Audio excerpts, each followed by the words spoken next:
Hola, hola Salvador, sobre Sócrates, un filósofo griego, fundador de la filosofía moral o axiología, que ha tenido gran peso en la filosofía occidental por su influencia sobre Platón.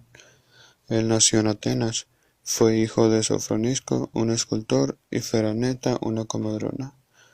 Comadrona se refiere a las personas que tienen por oficio asistir a la mujer en el parto. En la antigüedad, este oficio era ejercido solo por mujeres, basándose especialmente en la experiencia tradicional que tenían, pero en la actualidad se requiere una titulación específica para poder tener ese oficio. Retomando, retomando el parte de la vida de Sócrates, él recibió una educación tradicional en literatura, música y gimnasia. Al principio Sócrates siguió el trabajo de sus padres. Él llegó a realizar un conjunto de estatuas, una de ellas era las Tres Gracias, que estuvo en la entrada de Acrópolis hasta el siglo II a.C. Sócrates participó en la guerra de Peloponeso contra Esparta. Sirvió como soldado de infantería con gran valor en la batalla.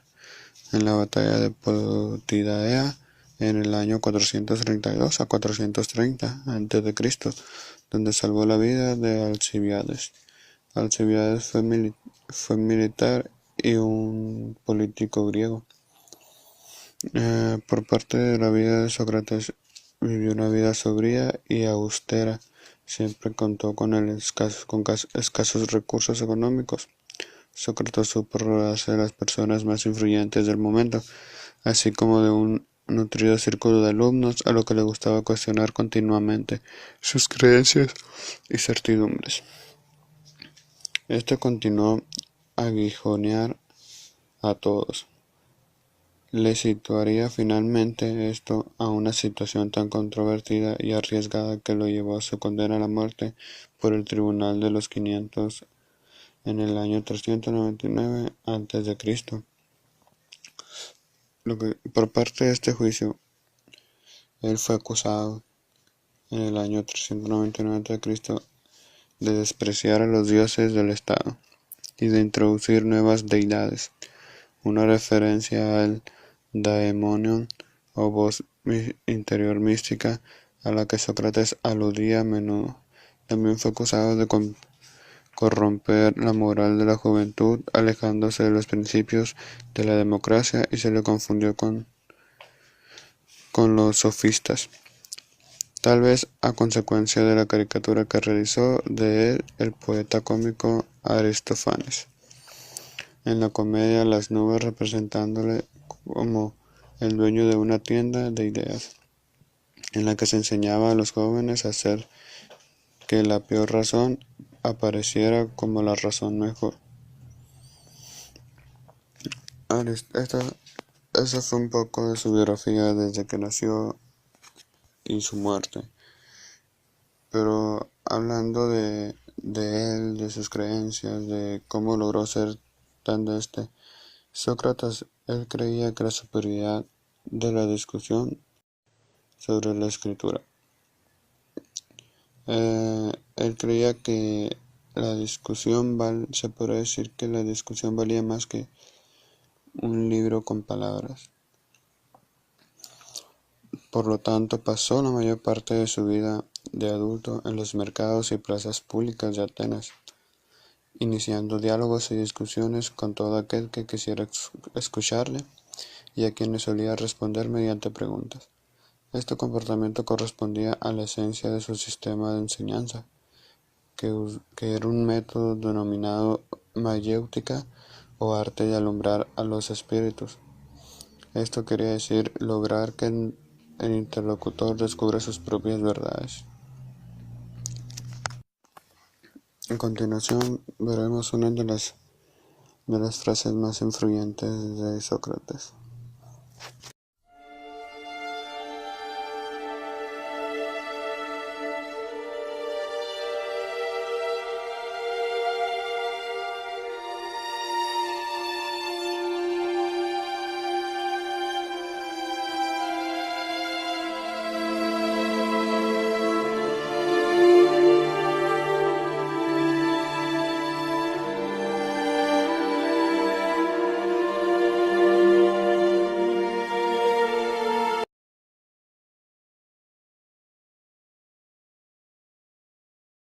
Buenas tardes, yo soy Kevin y les voy a hablar sobre uno de los filósofos importantes que es Platón.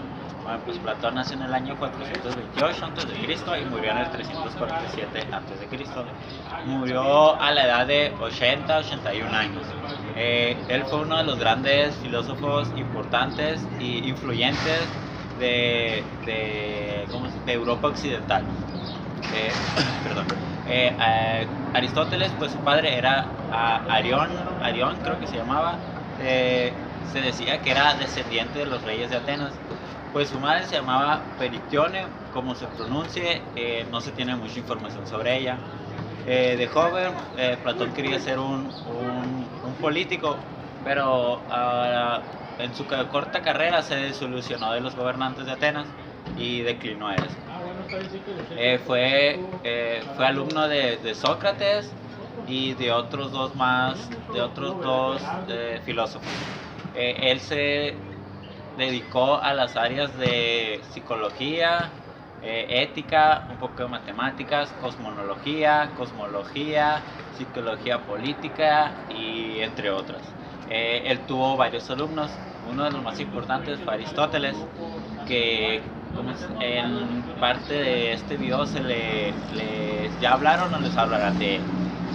En sí, él fundó una escuela en el 387 que no es la escuela de arte o algo así se llamaba. Esta escuela duró alrededor como de 90 años, ya que una guerra la destruyó. Tiempo después la reabrieron, refundaron y duró también muy pocos años porque en el año 510 fue clausurada ya de por vida, ya no se volvió a abrir ni nada de eso. Platón.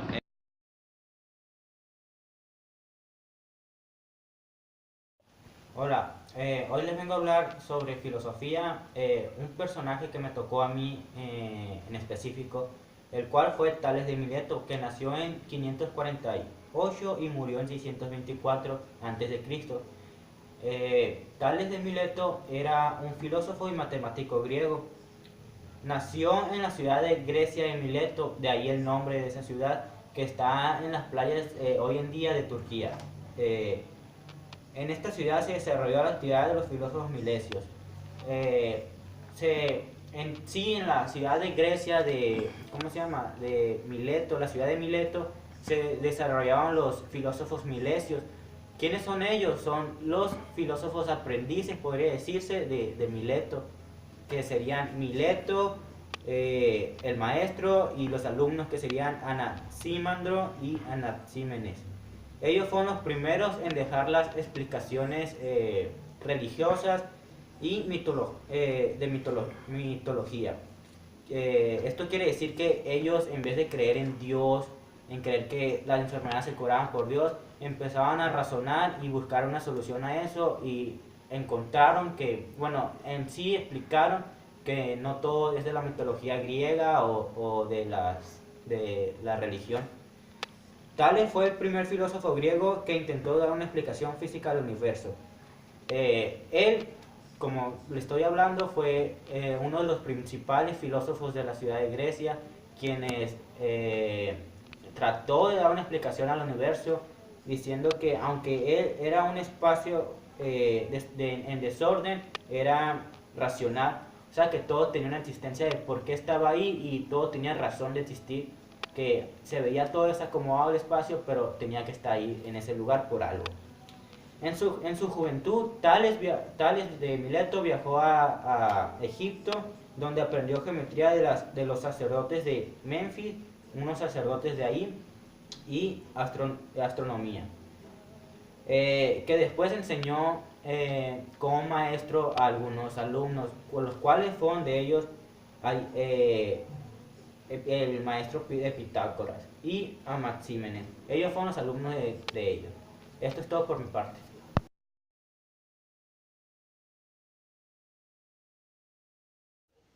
Soy Sebastián y yo les hablaré sobre el filósofo griego Heráclito.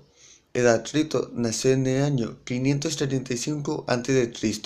en la antigua ciudad de Éfeso, en la costa occidental de Asia. actualmente Turquía, y falleció en el año 484 a.C. Heráclito fue llamado el Oscuro, ya que se consideraba una persona misantrópica. La misantropía es una persona que siente antipatía por las demás personas o por la sociedad. También se dijo que fue uno de los primeros filósofos físicos, ya que él también creía que el mundo procedía de un principio natural, como el agua para través de Mileto o el aire para Anaxímenes, pero para Heráclito el mundo procedía de fuego.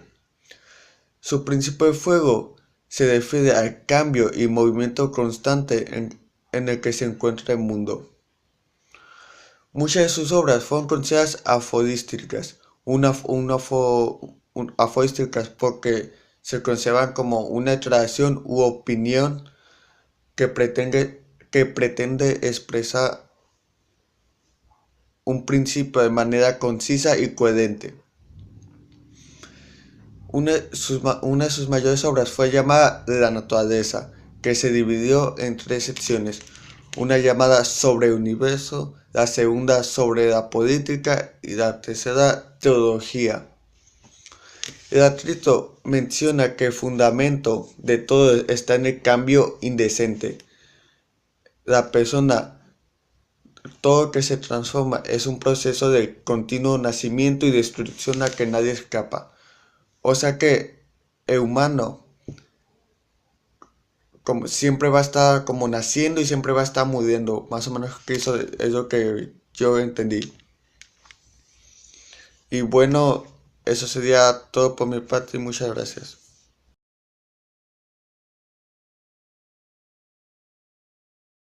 Yo les voy a hablar sobre Pitágoras. Pitágoras fue un filósofo de la antigua Grecia muy importante. Él nació en Samos, Grecia, en el año 570 a.C. Murió en el año 469 a.C. Pitágoras fue discípulo de Tales y también estudió en la escuela de Milato. Él fue exiliado y pues en su exilio viajó por el Medio Oriente, llegando a Egipto, Babilonia. Y sí, y pues en su exilio, en el año 531 por fin se estableció en las colonias italianas de Grecia. En esas colonias italianas él fundó su escuela, la escuela pitagórica. A la escuela pitagórica se le atribuyen muchos descubrimientos matemáticos, por decirlo de alguna manera, tales como pues el teorema de Pitágoras, también las tablas de multiplicar. Las tablas de multiplicar, si no las inventó, por decirlo así de cierta manera, Pitágoras, fue uno de sus alumnos, pero pues de ahí vienen las tablas de multiplicar. Algo muy curioso sobre la escuela de la escuela pitagórica es que los que estudiaban ahí tenían que ser solteros. No podían casarse porque era una asociación religiosa y política, una conexión entre ambas. De los descubrimientos que tuvo pues esta escuela, de lo que crearon, descubrimientos matemáticos que hicieron, fue el teorema de Pitágoras. El teorema de Pitágoras ya se manejaba en Egipto y Babilonia, solo que no lo habían demostrado así de cierta manera. Y Pitágoras llegó y hizo su teorema y lo mostró, y pues de ahí viene el nombre, teorema de Pitágoras. Otros de los de estos pues son las tablas de multiplicar ya mencionadas, números irregulares, clasificación de los números, los sólidos cósmicos por mencionar algunos. Bueno, pues hasta aquí es todo lo que tengo que decir. Muchas gracias.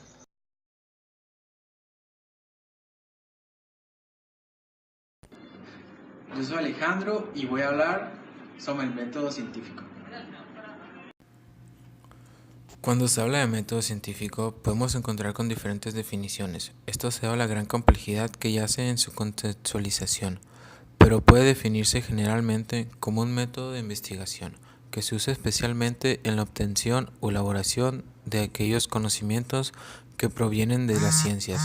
Varias fuentes exponen el término o lo denominan como aquel conjunto de pasos propuestos por una disciplina con el propósito de adquirir conocimientos válidos por el medio de ciertos instrumentos de gran fiabilidad, con una secuencia normal para la formulación y contestación de preguntas, lo que la posibilita a los integradores partir desde un dado punto A hasta un punto Z con la fiabilidad de conseguir o alcanzar un conocimiento correcto y legítimo.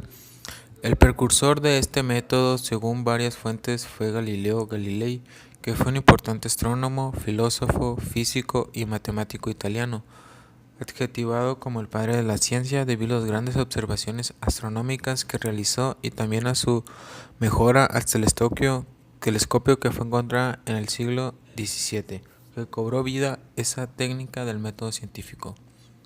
Este conjunto de pasos que se sigue en el método científico son, primero, la observación, que consiste en reunir o compilar ciertos hechos sobre el problema o asunto sobre el cual se investiga. Segundo, el planteamiento. El planteamiento del problema aquí el investigador debe abordar el problema por el cual se realiza la investigación.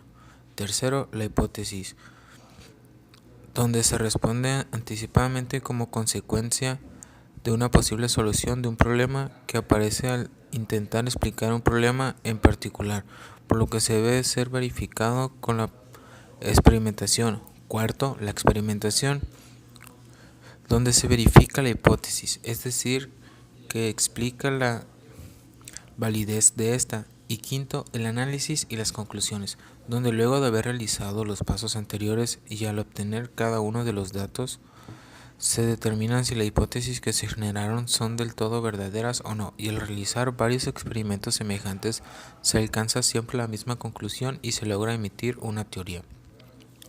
Esta serie de pasos anteriormente expuestos generalmente son los más utilizados al momento de realizar el método científico, pero es importante decir que en ocasiones se suele utilizar además de estos otros pasos adicionales como la documentación, el descubrimiento y nuevas preguntas, entre otros. A continuación, un ejemplo de método científico. Un ejemplo muy básico e histórico sería la ley de gravedad. En esta ocasión, la ley de gravedad surgió al principio por la observación. Se observó que una manzana cayó de un árbol. Esa sería la observación. El planteamiento del problema sería ¿por qué los objetos caen? ¿Por qué sucedió eso? La hipótesis sería debe haber algo que le atraiga hacia el centro de la Tierra. La experimentación, lanzar una piedra, una pluma, una hoja y un zapato repetidas veces para analizar qué sucede. Los resultados nos llevarán a que mayor masa, mayor es la velocidad con la que los objetos caen. La formulación de ley sería ley de la gravitación universal. Gracias.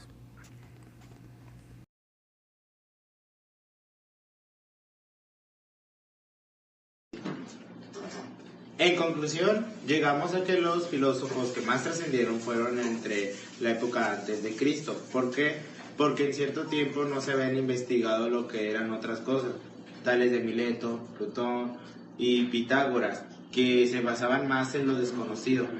Pitágoras se basó más en las pirámides. Descubrió lo que ahora conocemos como el teorema de Pitágoras, como nosotros sacamos ahora lo que es toda la raíz, todo lo que es perímetro de las pirámides, y en ese tiempo ellos con solamente ver la altura de lo que estaba hacia arriba a lo que era de abajo de la arena. Tales de Mileto también hacía lo mismo, y así se basó, yéndose uno por uno. Cada filósofo se apoyaba en otro filósofo, otros no, otros trataban de buscar nuevas maneras de aportar algo al mundo. Lo que queremos decir que cada uno de ellos aportó lo que hoy conocemos y estamos poniendo en práctica y conocimiento.